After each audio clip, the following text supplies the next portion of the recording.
ৰাম নাৰায়ণ ৰাম। ধ্যান কৰাটো এজন মানুহৰ বাবে তেতিয়া অৰ্থপূৰ্ণ হ'ব পাৰে যেতিয়া তেওঁৰ অন্তৰত এয়া কৰিবৰ প্ৰবল ইচ্ছা বা ভোক জাগে। এই ভোক যদি অন্তৰত নাই তেন্তে ধ্যান সম্ভৱ নহয়। ইটো সকলোটো স্বাভাৱিকভাৱে ঘটে। আমি কি কৰিব লাগে? সেইবাবে বিবেক আমাৰ ভিতৰত বহি আছে। বিবেকে আমাক কয়, যেতিয়া সমস্যা দেখা দিয়ে, দুখ আহে, টকাৰ অভাৱ হয়, মৃত্যুৰ এচৰ মুঠ নাপাওঁ, মুক্তি নহয় বা ৰোগ হয়, এই সকলো সমস্যাৰ একমাত্ৰ সমাধান হ'ল ধ্যান। সকলো ৰোগৰ একেটা ভেকচিন আছে, ধ্যান। ধ্যান কৰিবলৈ আপোনাক বনৰ পৰা আৰম্ভ কৰি পৰ্বত, গুহা বা ঘৰ এৰি যোৱাৰ প্ৰয়োজন নাই। মাক-দেউতা এৰিব লাগে, এনে নহয়। মাথো ৰাতি শোৱাৰ আগতে নিঃশব্দত ধ্যান কৰক, ধ্যান কৰিহে শুই পৰিব। আজি কুম্ভ মেলাত কোটি সাধু কিয় আহিল? সেইসকলৰ কোনো দায়িত্ব নাছিল নে?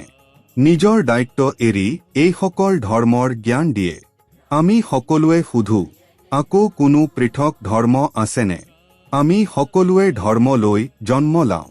তেন্তে পৃথিৱীত বিভিন্ন ধৰ্ম কৰ পৰা আহিল? আমি সকলো পঞ্চভূতৰ পৰা গঠিত।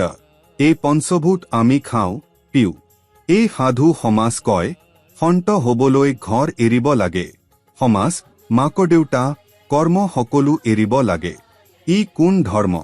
এইসকল কেতিয়াও মুক্তি নাপায়, মুঠ নাপায়।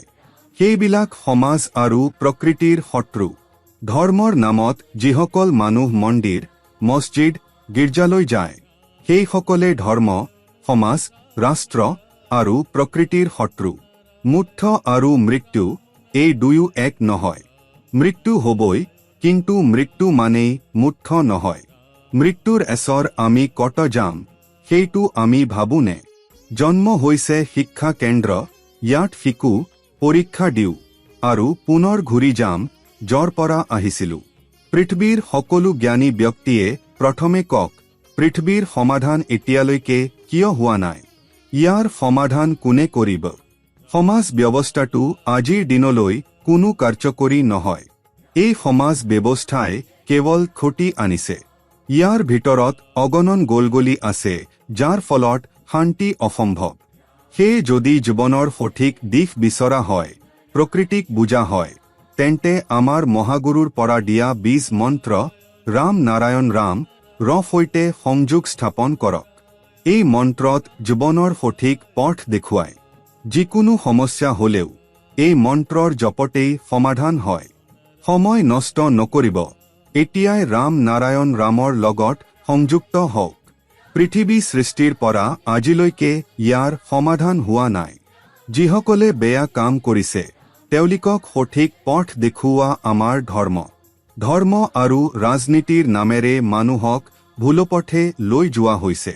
মানুহৰ জন্মগত অধিকাৰ, যি প্ৰকৃতিৰ ধৰ্ম আছিল, তাক মেনমেড ধৰ্মত পৰিণত কৰা হৈছে। আপুনি যদি প্ৰকৃতিৰ ধৰ্ম মানে, তেন্তে প্ৰকৃতিক ধন্যবাদ দিব পাৰি। প্ৰকৃতিয়ে আপোনাৰ ধৰ্ম, আপোনাৰ কৰ্ম। একবাৰ বহি ভাবক, আপুনি প্ৰকৃতিৰ পৰা কি পাইছে? যদি আপুনি প্ৰকৃতিৰ ধৰ্ম অনুসৰণ কৰে, তেন্তে আপুনি কেনে ফল লাভ কৰিছে, কেনে ক্ষতি হৈছে, চিন্তা কৰিলে বুজি পাব। কিন্তু প্ৰকৃতিক সতেৰে কোৱা বা বুজোৱা যায়নে? সেয়া সহজ নহয়।